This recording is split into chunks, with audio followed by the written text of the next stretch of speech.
سورۃ الاعراف آیت نمبر 6 بہت ہی سینسٹیو آیت ہے.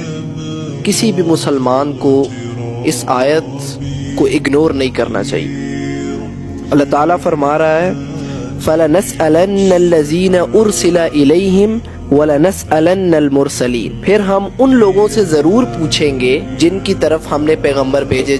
آگے وَلَنَسْأَلَنَّ الْمُرْسَلِينَ، ہم ان رسولوں سے بھی، پیغمبروں سے بھی پوچھیں گے کیا تم نے ہمارا پیغام پہنچایا. مطلب پہلے تو اللہ جو ہے وہ ہم سے پوچھے گا کہ تم تک میرا پیغام جو ہے وہ پہنچ گیا تھا.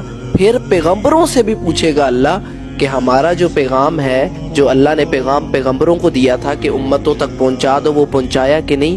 یہاں پہ یہ بات سمجھ آتی ہے کہ آپ پیغمبر یا رسول، ان کا کیا مقام ہے، کیا ان کی فضیلت ہے، کتنی اللہ کو ان سے محبت ہے.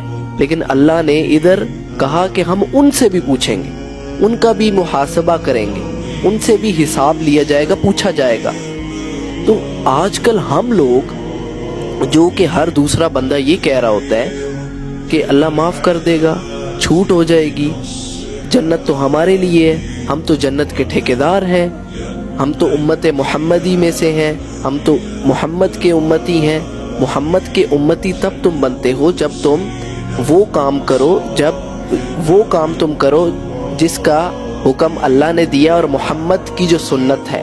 جب تم کوئی ایسا کام کرتے ہو جس سے اللہ یا رسول نے منع کیا تو پھر تم امت محمد میں کیسے رہ سکتے ہو؟ آپ ان لیمٹس کو ہی کراس کر رہے ہو. تو یہ آیت جب میں نے پڑھی، میرے سامنے آئی، تو میں نے جب اس کی ایکسپلینیشن کھولی، اس کی تفسیر کھولی. اب یہ میرے سامنے ابن عباس پڑھی ہے، یہ نیچے تفہیم القرآن پڑھی ہے، یہ ابن کثیر پڑھی ہے، یہ احسن البیان. میں نے ساروں سے وہ پیچھے عربک میں بھی پڑھی ہے. تو اس آیت کی تفسیر میں نے بہت پڑھی اور میں کانپ گیا. وَلَنَسْأَلَنَّ الْمُرْسَلِينَ کہ رسولوں سے بھی جو ہے اللہ پوچھے گا کہ تم نے میرا پیغام پہنچایا یا نہیں پہنچایا. تو ہم لوگ کس جو ہے وہ دھوئیں میں ہیں، یا کس خوشی میں اور کس دھوکے میں ہم جو ہے پڑے ہوئے ہیں کہ اللہ ہماری معافی آرام سے ہو جائے گی، ہم ساری زندگی جو ہے وہ عیاشی کرتے رہیں، اللہ کی نافرمانی کرتے رہیں اور یہ سب کچھ کرتے رہے اور آسانی سے جو ہے ہم پار ہو جائیں گے اور یہ ہو جائے گا، وہ ہو جائے گا. آپ اس بارے میں کیا کہتے ہیں؟ جی لوگ کہتے ہیں کہ جی اللہ بخش دے گا، اللہ معاف کر دے گا، اللہ بڑا غفور الرحیم ہے. دیکھیں، اللہ کہتا ہے کہ اللہ بخش دے گا، اللہ غفور ہے، اللہ رحیم ہے، بے شک 100% گارنٹیڈ بات ہے.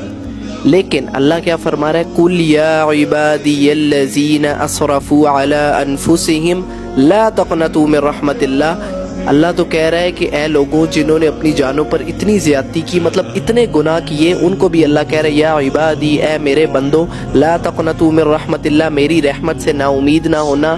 ان اللہ یغفر الذنوب، اللہ معاف کرنے والا ہے، اللہ جمیعا سارے تمام گناہ معاف کر دے گا.